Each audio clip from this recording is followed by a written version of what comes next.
नमस्कार साथियों। क्या आप जानते हैं कि हमारे अवचेतन मन की शक्ति का उपयोग करके हम अपनी शारीरिक और मानसिक स्वास्थ्य समस्याओं का समाधान कर सकते हैं? क्या आप भी चाहते हैं कि जैसे महात्मा गांधी और सुनीता विलियम्स ने अपने अवचेतन मन की शक्ति से अपनी बीमारियों को ठीक किया, वैसे ही आप भी अपने स्वास्थ्य को सुधार सकें? इस वीडियो में हम अवचेतन मन के माध्यम से चिकित्सा के बारे में चर्चा करेंगे। हम जानेंगे कि कैसे प्राचीन और आधुनिक युग में मानसिक चिकित्सा ने अवचेतन मन की शक्ति का उपयोग किया। साथ ही हम कुछ प्रभावी तकनीकों पर भी बात करेंगे, जिनसे आप अपने स्वास्थ्य को बेहतर बना सकते हैं। तो वीडियो में बने रहिए और जानिए इस अद्भुत शक्ति को कैसे अपनी भलाई के लिए इस्तेमाल कर सकते हैं। अगर आपको यह वीडियो पसंद आए, तो कृपया चैनल को सब्सक्राइब करें और बेल आइकन दबाना न भूलें, ताकि आपको हमारे अगले वीडियो की नोटिफिकेशन मिलती रहे। तो चलिए शुरू करते हैं। प्राचीन युग की मानसिक चिकित्सा का मुख्य उद्देश्य था शारीरिक और मानसिक स्वास्थ्य का सामंजस्य स्थापित करना। उस समय लोग यह मानते थे कि शरीर और मन का गहरा संबंध है, और यदि मन को शांति और संतुलन मिलता है तो शरीर भी स्वस्थ रहेगा। प्राचीन चिकित्सा पद्धतियों में मानसिक स्वास्थ्य पर बहुत ध्यान दिया जाता था, जैसे योग, ध्यान, प्राणायाम और आयुर्वेद। ये सब हमें यह सिखाता था कि यदि मन शांत है तो शरीर को भी स्वास्थ्य और शक्ति मिलती है। आयुर्वेद में मानसिक शांति को विशेष महत्व दिया गया था। इसके अनुसार जब मन में किसी प्रकार का तनाव या चिंता होती है तो शरीर में भी असंतुलन उत्पन्न होता है, और यदि मन शांत और सकारात्मक होता है तो शरीर भी स्वस्थ रहता है। प्राचीन भारतीय ऋषि मुनियों ने ध्यान और योग के माध्यम से मानसिक शांति प्राप्त करने की विधियां विकसित की थीं। उनका मानना था कि शरीर में समस्त रोगों का इलाज मन की शक्ति में छिपा होता है। योग के माध्यम से न केवल शरीर को स्वस्थ किया जाता था, बल्कि मानसिक शांति भी प्राप्त की जाती थी। मैं खुद इसे महसूस कर चुकी हूं। जब मैंने ध्यान और योग की शुरुआत की, पहले मुझे हर छोटी बात पर गुस्सा आता था और मानसिक तनाव से घिरी रहती थी, लेकिन धीरे धीरे मैंने ध्यान करना शुरू किया और अपनी सोच को सकारात्मक बनाने की कोशिश की। इस बदलाव ने मेरी सोच और दृष्टिकोण को पूरी तरह से बदल दिया। मैं अब ज्यादा शांत रहती हूं और जीवन में जो भी समस्या आती है उसे शांतिपूर्वक हल करने की कोशिश करती हूं।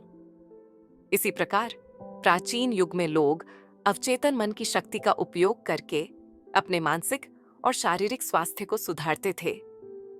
उनके लिए यह विश्वास था कि यदि हम अपने मन को नियंत्रित करें तो हम शारीरिक रूप से भी स्वस्थ रह सकते हैं। प्राचीन चिकित्सा पद्धतियां इस सिद्धांत पर आधारित थीं कि मानसिक शांति से ही शारीरिक शांति मिलती है।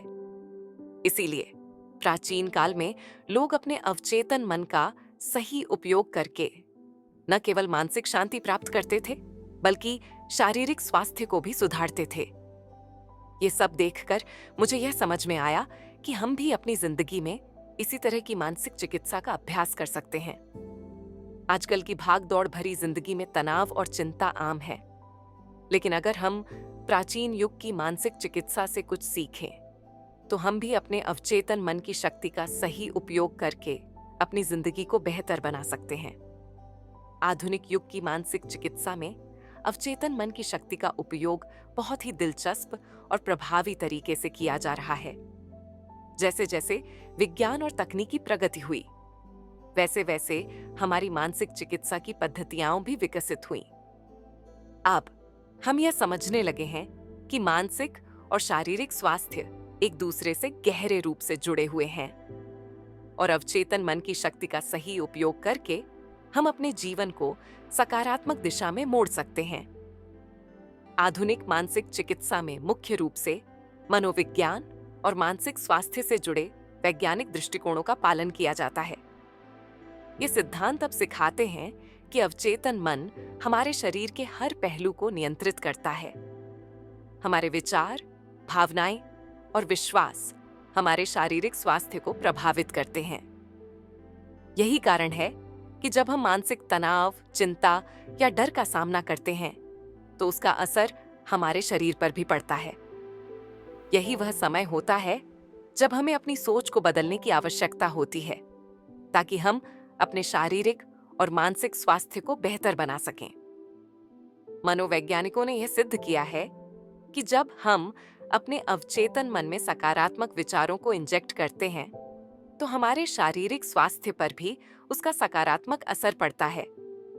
उदाहरण के लिए, यदि किसी व्यक्ति को मानसिक तनाव होता है, तो उसका असर उसके शरीर पर विभिन्न रूपों में दिखाई देता है, जैसे सिर दर्द, उच्च रक्तचाप और अन्य शारीरिक समस्याएं। लेकिन यदि वह व्यक्ति अपने अवचेतन मन को सकारात्मक विचारों से भरता है, तो इन शारीरिक समस्याओं में कमी आ सकती है। मैंने भी यह अनुभव किया है कि जब मैंने मानसिक शांति पर ध्यान केंद्रित किया, तो मेरे शरीर में भी बदलाव आया। पहले मुझे सिर दर्द और शरीर में दर्द की समस्याएं होती थीं, लेकिन जब मैंने अपने अवचेतन मन को सकारात्मक सोच और शांति से भरना शुरू किया, तो मुझे खुद में ऊर्जा और ताजगी महसूस होने लगी। यह अनुभव मुझे यह समझने में मदद करता है कि हमारा मन हमारे शरीर के स्वास्थ्य को कितना प्रभावित करता है। आधुनिक युग में मानसिक चिकित्सा का एक महत्वपूर्ण हिस्सा है आत्म संवर्धन। हम अब यह समझने लगे हैं कि अवचेतन मन के जरिए हम अपने विश्वासों और विचारों को बदल सकते हैं, जिससे हमारी मानसिक स्थिति में सुधार हो सकता है। जब हम अपने विश्वासों को सकारात्मक दिशा में बदलते हैं, तो हम अपने जीवन में खुशियां और सफलता पा सकते हैं। यह आधुनिक मानसिक चिकित्सा हमारे अवचेतन मन की शक्ति को समझने का एक तरीका है, जिसे हम हर दिन अपनी जीवन शैली में शामिल कर सकते हैं।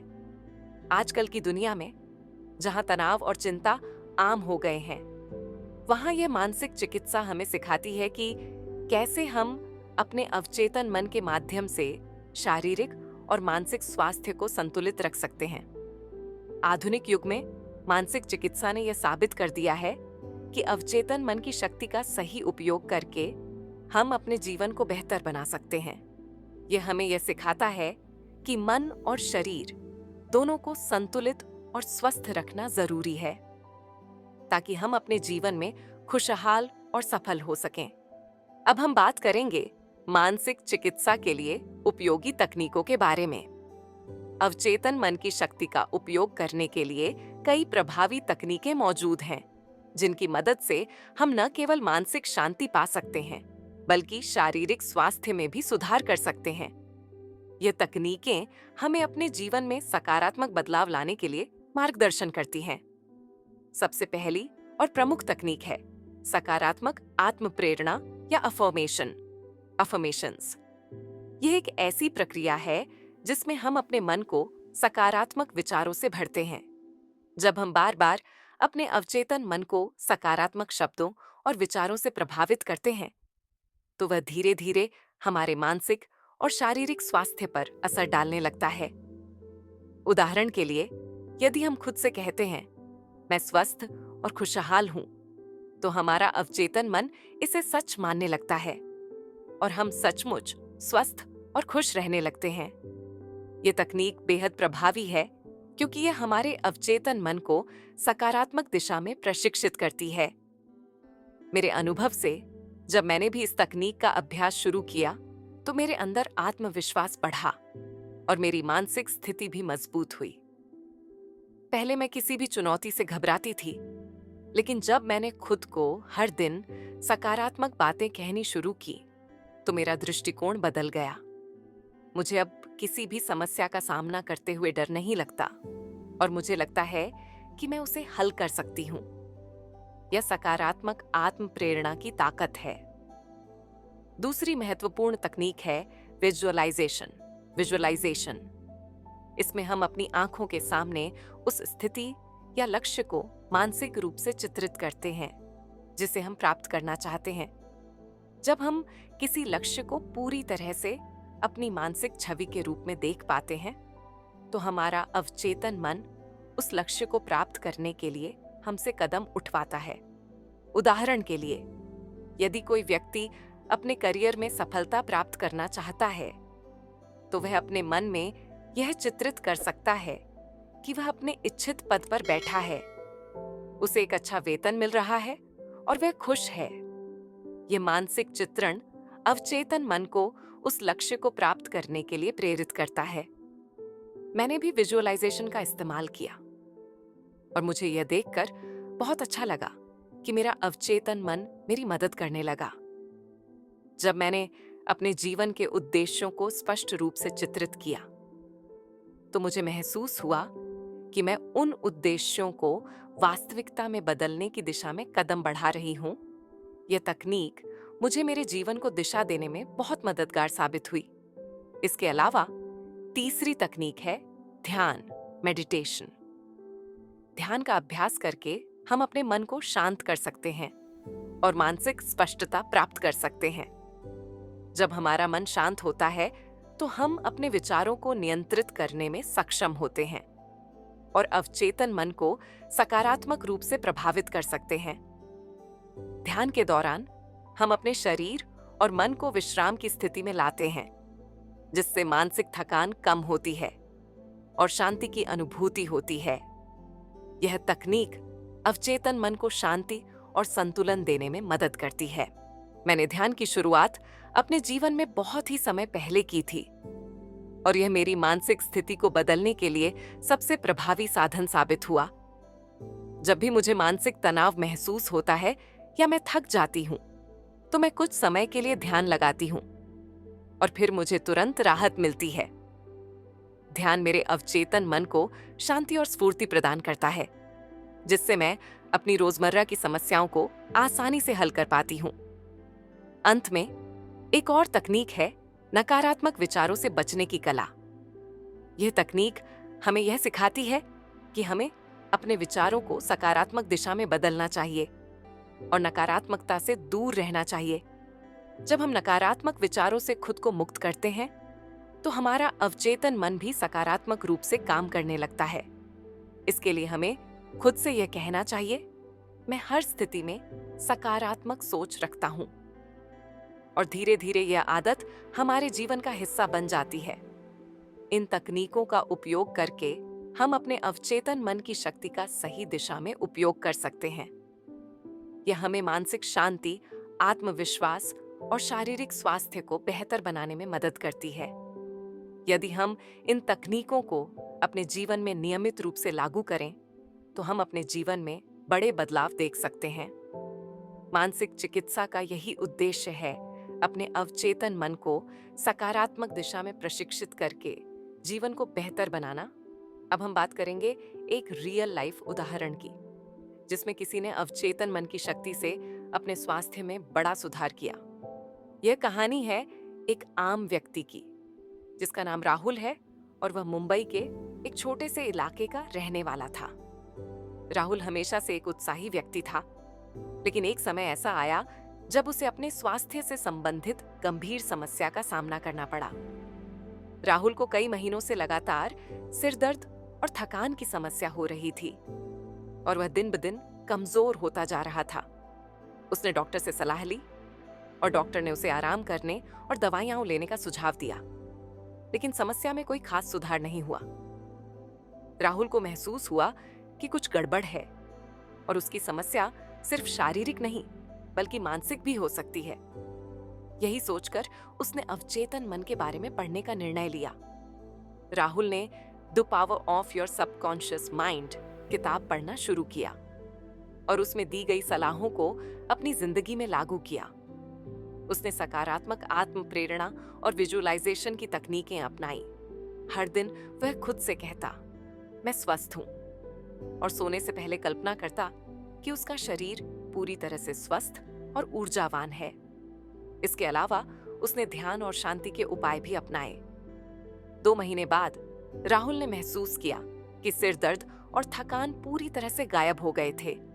वह पहले से ज्यादा स्वस्थ और ऊर्जावान महसूस करने लगा था।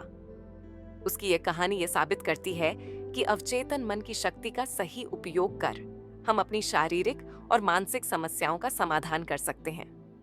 तो दोस्तों, आज हमने जाना कि अवचेतन मन की शक्ति का सही उपयोग करके हम मानसिक और शारीरिक स्वास्थ्य में सुधार ला सकते हैं। जैसा कि राहुल की कहानी ने हमें दिखाया, ये शक्ति हमारे भीतर है, बस हमें इसे सही दिशा में इस्तेमाल करना आना चाहिए। अगर आपको आज का वीडियो पसंद आया हो तो कृपया इसे लाइक और शेयर करें और हमारे चैनल को सब्सक्राइब करना न भूलें। अगले वीडियो में हम अवचेतन मन के और भी गहरे पहलुओं पर चर्चा करेंगे, तो जुड़े रहिए हमारे साथ, क्योंकि आपके मन की शक्ति को जानना और समझना आपके जीवन को बदल सकता है।